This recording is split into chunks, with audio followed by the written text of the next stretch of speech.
что на пороге, что по судьбе, что стучит в вашу дверь, подскажут нам карты Таро. Напишите, из какого города, из какой страны вы меня смотрите.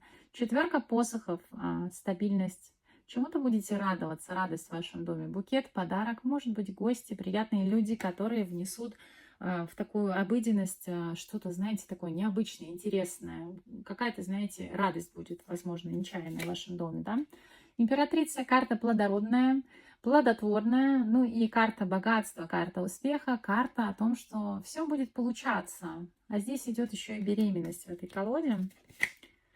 Королева кубков на вашем пороге, персона весьма эмоциональная, возможно, подружка, либо любимая, женщина, как вариант, кого-то проиграется, да. Эмоциональная персона, очень живая, очень эмпатичная, с ней будет общение. Ну и паш пентаклей, будете радоваться неожиданному подарку. Купите лотерейный билет, есть вероятность выиграть. Пусть будет так.